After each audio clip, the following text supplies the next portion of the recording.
کسی جگہ وہ بات تو کہہ سکے۔ ہمیں تو اس طرح کی سیاست سکھائی جا رہی ہے، اس طرح کا ماحول بنایا جا رہا ہے، خبردار جماعتوں کے بتوں میں قید نہ ہونا، کسی سے اختلاف کرو تو فقط دلیل کی حد تک، اور دلیل مل جائے تو اختلاف ختم، ان بتوں سے باہر نکلو۔ ہم ایک دین کے ماننے والے ہیں، ایک وطن کے رہنے والے ہیں، ہمارے دکھ سکھ سانجھے ہیں، ہمیں سیاسی فرقہ واریت میں بانٹ دیا گیا ہے۔ بچوں کے اخلاق، تہذیب، انداز گفتگو دوسروں کے حق میں اتنے خطرناک کر دیے گئے ہیں کہ میری قوم کبھی ایسی تو نہ تھی، ہمارے نوجوان کبھی ایسے تو نہ تھے، ان کا لہجہ کبھی یوں تو نہ تھا۔ چند لوگوں نے اپنے سیاسی مفادات کی خاطر وہ تقسیم کی ہے کہ الامان والحفیظ، واپس لوٹیے، زندگی اصولوں پر کھڑی کیجیے۔ اور پھر ایک اور بات، یہ بھی ضروری نہیں کہ ظالم اگر اپنا ہے تو پھر اسے چھٹی دے دی جائے، اور اگر غیر ہے تو پھر اس کے پیچھے چلا جائے۔ ہم نے اصول قائم کرنا ہے، یہ دیکھنا ہے ظلم کہاں ہو رہا ہے، زیادتی کس کے ساتھ، یہ اصول حضور نے دیا ہے۔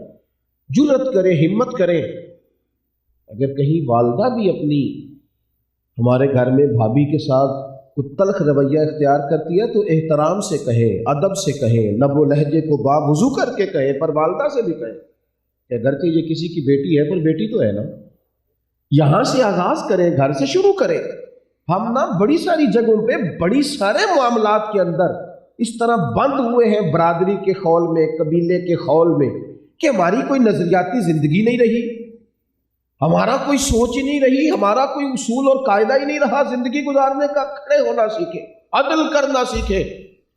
ہمیں سیرت کی کتابوں میں وہ والی روایت میں ملتی ہے جب ایک کلمہ گو فیصلہ لے کے آیا، گرچہ منافق تھا پر کلمہ تو پڑھتا تھا نا، مسلمان کہلاتا تھا، لوگ اسے مومن جانتے تھے، اس نے اپنا مقدمہ حضور کی بارگاہ میں پیش کیا اور مقابلے میں یہودی تھا۔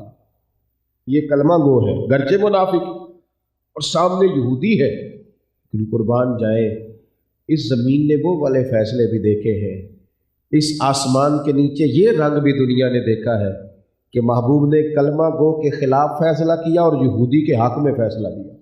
عدل عدل ہے، انصاف انصاف ہے، معیار معیار ہے۔ کچھ قاعدے زندگی میں، کچھ اصول وضع کیے جائیں اور ان کی روشنی میں اپنے معاملات زندگی کو مرتب کیا جائے۔ میں کل جمعے میں دوستوں سے کہہ رہا تھا،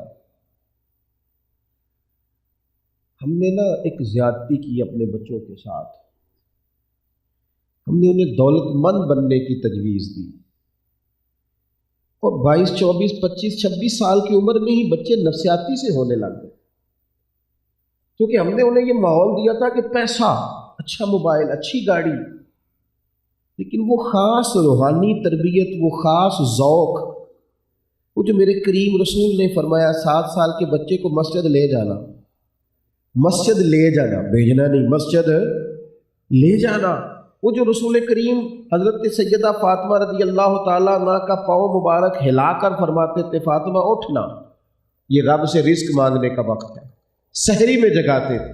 وہ جو خاص ان کی اخلاقی تربیت تھی، مال انہیں بڑا دیا، لیکن وہ اس طرح کا انہیں بنا دیا ہے کہ وہ عام لوگوں سے کٹ گئے ہیں، ان کی زندگی کا وہ سٹیٹس ہی نہیں رہا۔ ان کی شادی ہوئی تو ان کی بیوی کہنے لگی کہ یہ اتنی ڈگریوں کے باوجود یہ کیا ماجرا ہے، یہ کیسا شخص ہے جس کے ساتھ چند گھڑیاں بات نہیں کی جا سکتی، جس کا سوچ بچار کا کوئی معیار ہی نہیں ہے۔ لیکن وہ انداز جو ہمیں رسول کریم نے سکھایا وہ اصول تھا۔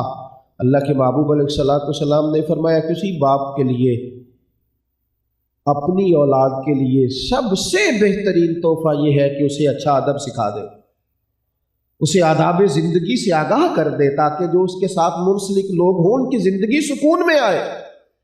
لیکن ہم اس طرف تو ہماری توجہ ہی نہیں ہے۔ میری دادی اماں،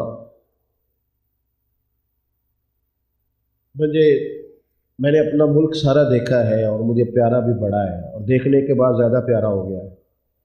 میں نے نیچے اتر کر گلی کوچے بھی دیکھے ہیں، اور میں نے کھیت کھلیان بھی دیکھے ہیں، وطن کے سارے کم و بیش شہر میں دیکھ چکا، صوبوں کے کونے خدرے دیکھ چکا، مجھے اللہ نے موقع دیا ملک سے باہر بھی میں نے کچھ جگہوں کو دیکھا، لیکن پلٹ کے نا وہ دیہاتی لوگوں سے پیار بڑھ گیا۔